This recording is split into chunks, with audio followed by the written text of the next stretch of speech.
Welcome, dear student. So once again, in this class we will discuss ICMR GRF 2019 paper. So your paper mostly in two part A and part B. इस section में हम part B को discuss करने वाले हैं.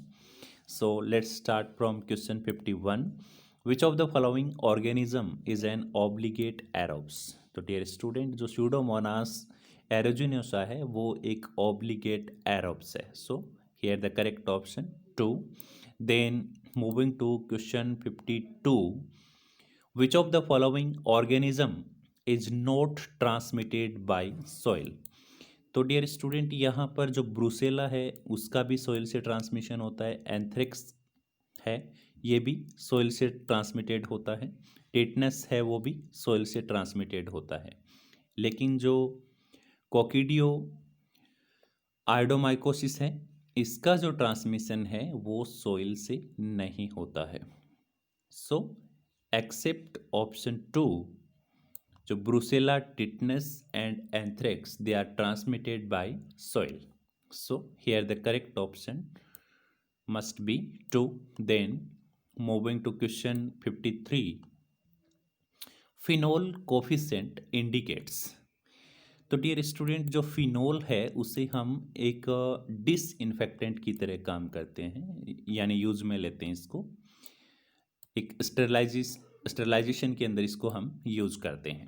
अब जो इसका कोफिशिएंट है कि फिनोल का जो कोफिशिएंट है वो इंडिकेट करता है कि एफिकेसी कितनी है. ठीक है, efficacy of disinfectant. So here the option 3 must be correct. Then moving to question 54. Definitive host of guinea worm. तो गिनिया वॉर्म है वो डियर स्टूडेंट जो ड्रिंकिंग वाटर है, ड्रिंकिंग वाटर से ये स्प्रेड होता है और ये एक डिजीज को कोज करता है जिसे कहते हैं ड्रैक्यूनक्यूलेसिस. और ड्रैक्यूनक्यूलेसिस है ये गिनिया वॉर्म के ज़रिए कोज होता है. और जो गिनिया वॉर्म है इसका जो होस्ट है वो क्या है, मैन, यानी ये मैन को इन्फेक्ट करता है. So option 1 must be correct. Then moving to question 55, which one of the following is true? So let we check. Agar has nutrient property. No, agar के अंदर न्यूट्रिएंट प्रॉपर्टी नहीं होती है. ऑप्शन ए इनकरेक्ट है. Chocolate medium is selective medium. No, it's a enrich medium. तो option 2 भी यहाँ पर क्या है, इनकरेक्ट है. देन ऑप्शन 3 को देखते हैं कि addition of selective substances in a solid medium. नहीं, सॉलिड की जगह यहाँ पर लिक्विड होना चाहिए था. ऑप्शन जो 3 है वो भी क्या है, इनकरेक्ट है. Nutrient broth is a basal medium. Yes, it's must be correct कि जो न्यूट्रिएंट ब्रोथ है वो एक बेसल मीडियम की तरह काम करता है. So option 4 must be correct. Then moving to question 56. Plasmid which do not possess information for self transfer to another cell are known as. तो एक ऐसा प्लाज्मिड है हमारे अंदर जिसके पास में सेल्फ ट्रांसफर की एबिलिटी है वो प्रेजेंट नहीं है, and this type of plasmid is called non conjugative plasmids. Okay, so option 3 must be correct. Then moving to question next, question 57. Which of the following is dimorphic fungus. So dear student, जो dimorphic fungus होते हैं वो दो तरीके के combination से बने होते हैं. एक मोल्ड होता है, एंड मोल्ड एंड यीस्ट का जो कॉम्बिनेशन है वो क्या है, एक डाइमॉर्फिक फंगस है. और यहाँ पर जो हिपेटोप्लाज्मा कैप्सुलेटम है वो क्या है, डाइमॉर्फिक फंगस है. कुछ डाइमॉर्फिक फंगस और भी हैं यहाँ पर, जैसे कोकिडियोआइड्स इमिटिस, एंड यहाँ पर जो ब्लास्टोमाइसिस डर्मेटाइटिस भी है, स्पोरोथ्रिक्स स्कैंकी है. ये सारे के सारे क्या हैं, डाइमॉर्फिक फंगस हैं. तो यहाँ पर जो ऑप्शन 2 का जो है हिस्टोप्लाज्मा कैप्सुलेटम, ये एक अफ्रीकन फारसी डिजीज को कोज करता है और इसका जो होस्ट होता है डियर स्टूडेंट, ये होस्ट मोल्स एंड मंकी को इन्फेक्ट करता है। Okay, so moving to question next 58, an example of single standard linear DNA viruses. तो जो single standard linear DNA viruses हैं, इनकी खास बात ये है कि इनके अंदर जो डीएनए है वो क्या है, सिंगल स्टैंडर्ड है, लीनियर तरीके का है। और जो पार्वो वायरसेज B19 है, बोका वायरसेज हैं, ये सारे के सारे क्या हैं, इनके अंदर जो जेनेटिक मटेरियल है वो क्या है, सिंगल स्टैंडर्ड डीएनए प्रेजेंट होता है। और ये डीएनए बहुत ही स्मॉल है, ठीक है, इन्हें वेरी स्मॉल डीएनए वायरसेज कहते हैं। So option A must be correct. जो पार्वो वायरस B19 है वो क्या है, इसके अंदर क्या है, single standard linear DNA present होता है। Then moving to question 59, limulus amebocyte lysate ऐसे है, जिसको शॉर्ट में LAL ऐसे भी कहते हैं, is use for the detection of bacteria. तो बैक्टीरिया के अंदर जो एंडोटॉक्सिन है, उनकी प्रेजेंस की, बैक्टीरिया में एंडोटॉक्सिन है कि नहीं, अगर है तो उनकी कंसंट्रेशन एंडोटॉक्सिन की कितनी है, उसके लिए हम क्या करते हैं, जो LAL ऐसे है उसका यूज करते हैं, ठीक है। और स्पेशली इसकी खास बात ये होती है कि जो लिम्युलस एम्बिबोसाइट लाइसेट ऐसे है, ये जो बैक्टीरिया होते हैं उनके लाइपोपोलीसेकेराइड के साथ रिएक्ट करता है। Okay, so option 2 must be correct. Then moving to question 60, Creutzfeldt Jakob disease is caused by. तो डियर स्टूडेंट, आप जानते हैं कि कुछ प्रोटीन होती हैं और वो प्रोटीन एक इन्फेक्शियस पार्टिकल की तरह काम करती हैं, ठीक है, यानी वो किसी डिजीज को कोज कर सकती हैं प्रोटीन, और उन प्रोटीन्स को हम क्या कहते हैं, प्रायोन्स कहते हैं, ठीक है। तो प्रायोन्स हैं वो क्या करते हैं कि डिजीज को कोज कर सकते हैं, जैसे फॉर एग्जांपल जो मैड काउ डिजीज है ये भी प्रायोन्स से कोज होता है, एनसीफेलोपैथीज है ये भी प्रायन से कोज होता है, और जो क्रूजफेल्ड जैकब डिजीज है ये भी प्रायोन से कोज होता है। लेट मी रिपीट अगेन कि प्रायोन क्या है, एक मिसफोल्डेड प्रोटीन के पार्टिकल्स हैं जो किसी डिजीज को क्या कर सकते हैं, कोज कर सकते हैं। So option 3 must be correct.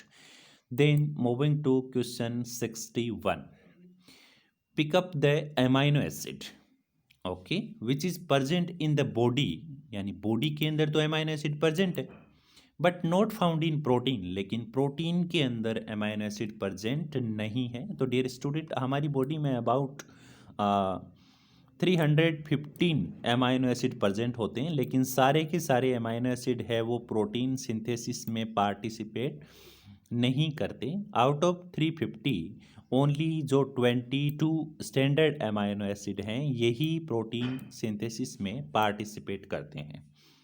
तो यहाँ पर जो आर्जिनिन है वो भी प्रोटीन के अंदर पार्टिसिपेट करता है।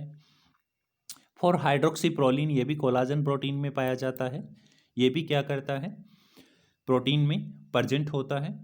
लेकिन जो ऑर्निथिन है डियर स्टूडेंट, ये जो प्रोटीन्स हैं उनके अंदर प्रेजेंट नहीं होता, ये एक यूरिया साइकिल के अंदर पार्टिसिपेट करता है, ठीक है। तो ऑर्निथिन भी क्या है, एक एमाइनो एसिड है, लेकिन ये प्रोटीन का सिंथेसिस नहीं करेगा। सेलेनोसिस्टीन है, ये भी प्रोटीन के अंदर पार्टिसिपेट करता है, जैसे सेलेनोसिस्टीन है, पायरोलाइसिन है जो आपका 21 एंड 22 एमाइनो एसिड है। एक बात यहाँ पर और भी है कि आपको सेलेनोसिस्टीन का कोड भी याद रखना है। सेलेनोसिस्टीन का कोड एक स्टॉप कोडोन होता है UGA, और UGA किसको कोड करता है, सेलेनोसिस्टीन को कोड करता है। Then moving to question 62, which part of the body best represent the core body temperature. तो डियर स्टूडेंट, जो कोर बॉडी टेम्परेचर को ओरल कैविटी है, तो ओरल कैविटी है वो कोर बॉडी टेम्परेचर को रिप्रेजेंट नहीं करता, क्योंकि स्पेशली कोर टेम्परेचर की बात कर रहे हैं कि जो पर्टिकुलर जो टेम्परेचर है उसकी बात कर रहे हैं। तो ओरल कैविटी है उसके अंदर जैसे हम वाटर को इनटेक करते हैं यानी वाटर को ड्रिंक करते हैं, तो उस समय उसका जो टेम्परेचर है वो कम ज़्यादा हो सकता है। ठीक, नेजल कैविटी है ऑप्शन 4, तो नेजल कैविटी का भी जो टेम्परेचर है वो कम ज़्यादा हो सकता है। एक्जिला का भी हो सकता है, लेकिन जो रेक्टम है, रेक्टम का जो टेम्परेचर है वो फ्लक्चुएट नहीं करता है और ये एक कोर बॉडी टेम्परेचर को रिप्रेजेंट करता है। So option 3 must be correct. Then moving to question 63, the velocity of blood flow is highest in. तो डियर स्टूडेंट, जो हार्ट से एरोटा निकलती है उसके अंदर जो ब्लड का वेलोसिटी है वो हाईएस्ट होता है, और जो कैपिलरीज हैं उनके अंदर जो वेलोसिटी होती है वो क्या होती है, लोवेस्ट वेलोसिटी होती है। So option A must be correct. Then moving to question 64, okay, insulin increases entry of glucose in the liver cell by increasing the, ठीक है, तो इंसुलिन क्या इंक्रीज हो रहा है, कब, जब ग्लूकोज की एंट्री हो रही है लीवर सेल के अंदर। ठीक है, number of glucose transporter GLUT on the hepatocyte, activity of glucokinase no. तो यहाँ पे मैं आपको समझा देता हूँ कि डियर स्टूडेंट, जनरली क्या होता है कि लीवर सेल के ऊपर कुछ चैनल हैं ग्लूट, ठीक है, इन ग्लूट को क्या करता है कि इंसुलिन जाकर ओपन कर देता है, इनके गेट ओपन कर देता है, तो ग्लूकोज है वो क्या कर जाएगा, अंदर इंटर कर जाएगा। ठीक है, so option A must be correct. Then moving to question next, physiological dead space है is calculated bye.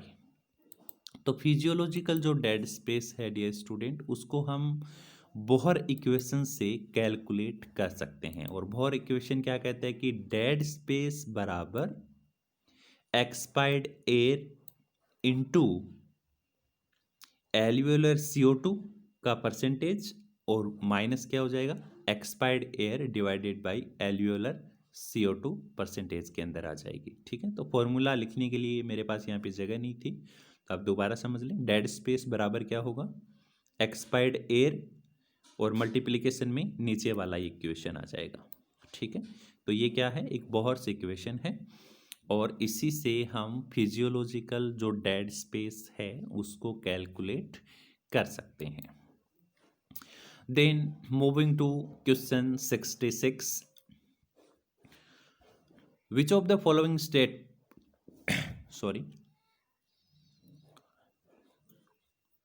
Which of the following statement is incorrect regarding DNA methylation?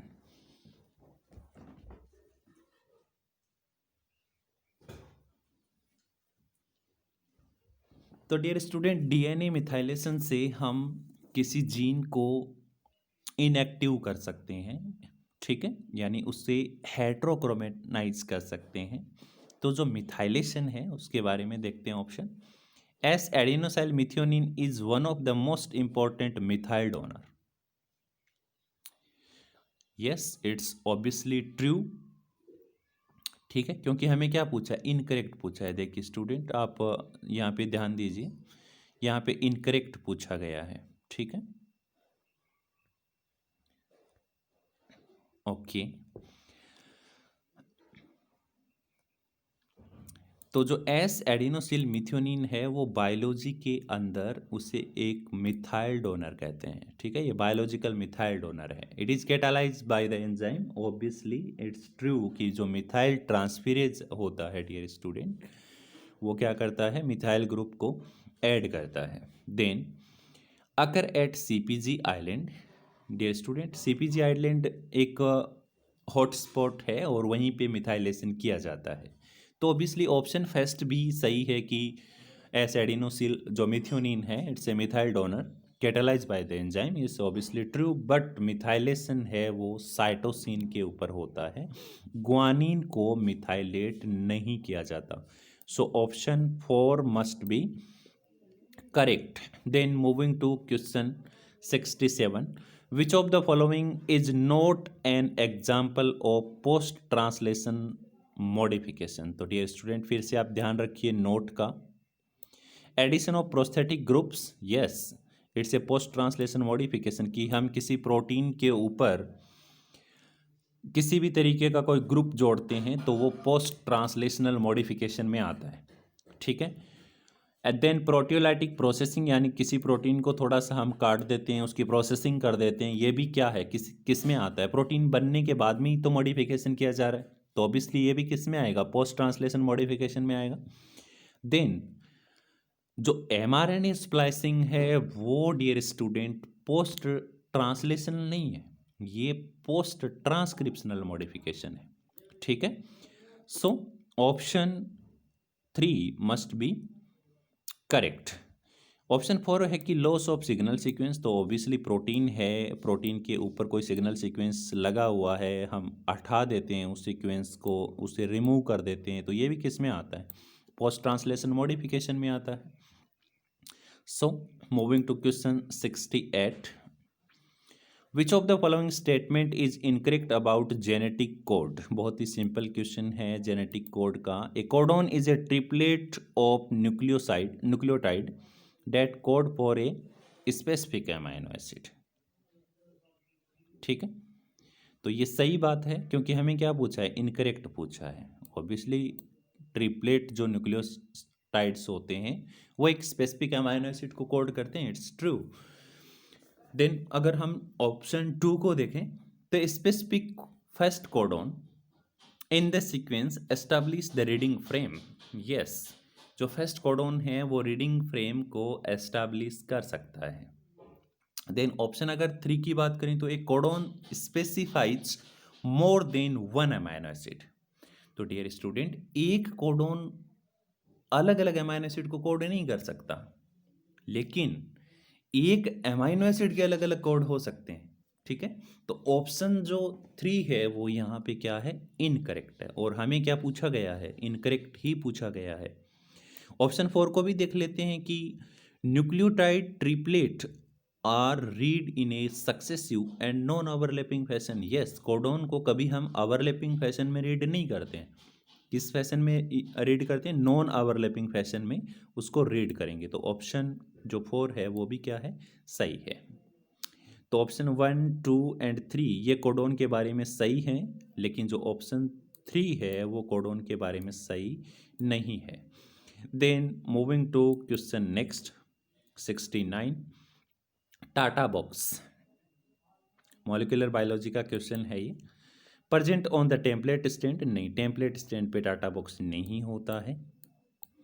Present about 70 base pair away from the transcription start site, नहीं इतनी ज़्यादा दूर भी नहीं होता है ये सीक्वेंस, पास में होता है। Serve as a signal for attachment of RNA polymerase second, yes it's must be true कि टाटा बॉक्स के ऊपर जो है आरएनए पॉलीमरेज सेकेंड है वो आकर क्या करता है, बाइंड करता है, ठीक है। Act as a silencer of the gene, ठीक है, तो ये साइलेंसर की तरह काम नहीं करेगा। तो टाटा बॉक्स के ऊपर है वो एक्टिवेटर बाइंड करते हैं, यानी आरएनए पॉलीमरेज सेकंड है वो क्या करेगा, बाइंड करेगा। Then moving to question next,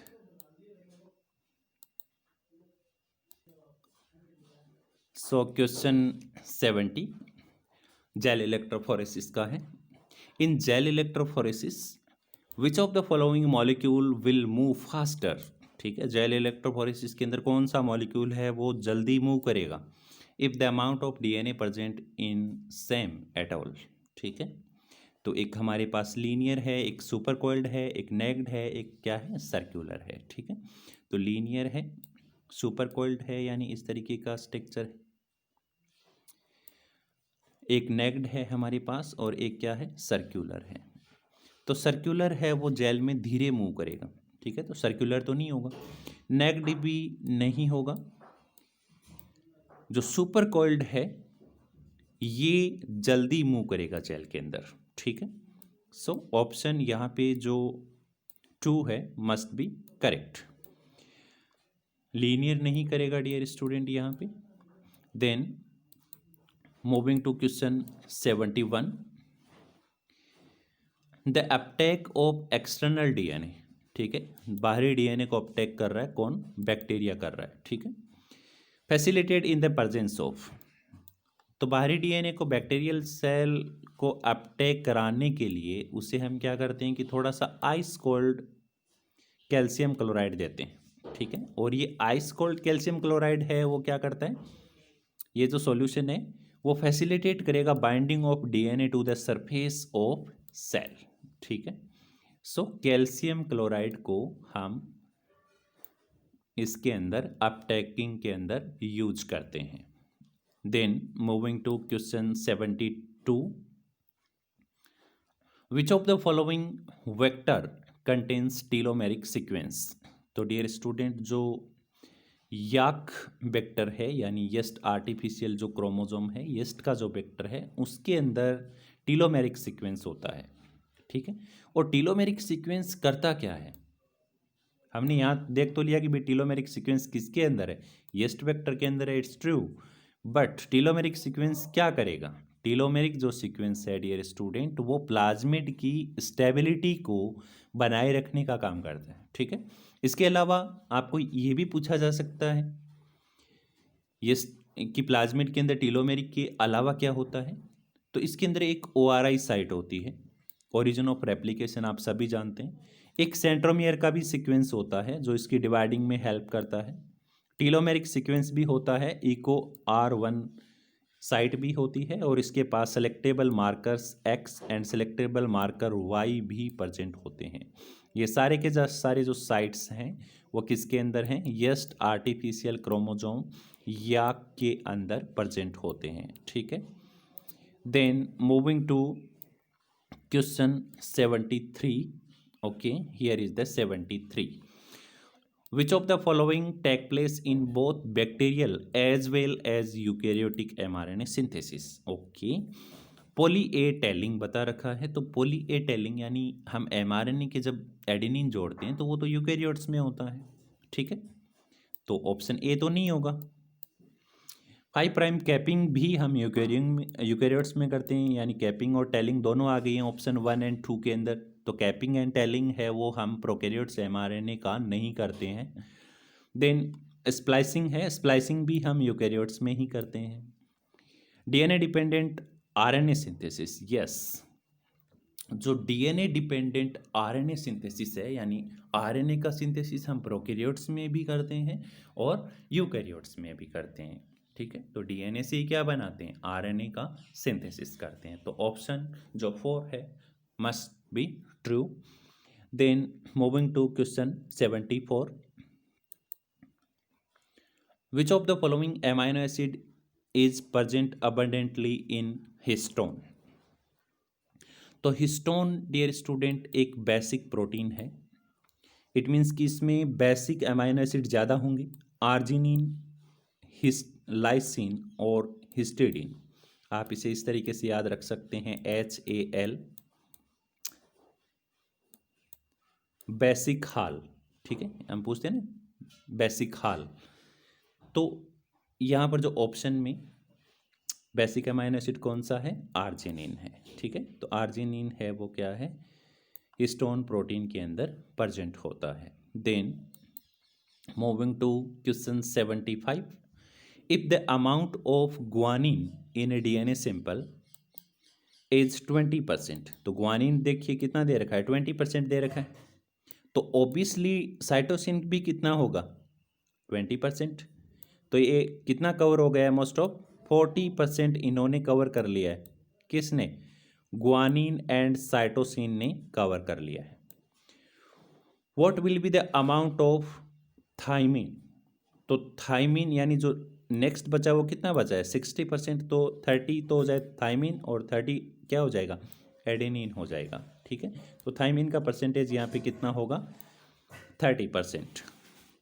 then moving to question next 76। Okay, question number 76। Okay, human telomeres consist of tandem repeat of sequence. विवेल्नो की हम जब रेप्लिकेशन पढ़ते हैं तो टीलोमियर का जो रेप्लिकेशन होता है उसमें जो सीक्वेंस है किस तरीके का होता है, TTA GGG, ठीक है। स्पेशली आप ट्रिपल जी से इसको याद रखिए। तो option A must be correct. Then moving to question next 77। The original codon changes to stop codon. तो ओरिजिनल कोडोन है यानी उसका मीन है और वो किस में चेंज हो गया, स्टॉप कोडोन में, तो उसका मीन क्या है, बदल गया है। इन विच टाइप ऑफ म्यूटेशन, ठीक है। तो ये क्या है, एक नॉन सेंस म्यूटेशन है, यानी उसका कोई भी सेंस नहीं रहा है। अगर मान लीजिए एक अमाइनो एसिड दूसरे अमाइनो एसिड में चेंज हो जाता, यानी एक कोडोन है वो दूसरे कोडोन में चेंज हो जाता, लेकिन दूसरा कोडोन स्टॉप नहीं होना चाहिए, स्टॉप कोडोन नहीं होना चाहिए, तब उसे हम मिसेंस म्यूटेशन बोलते हैं।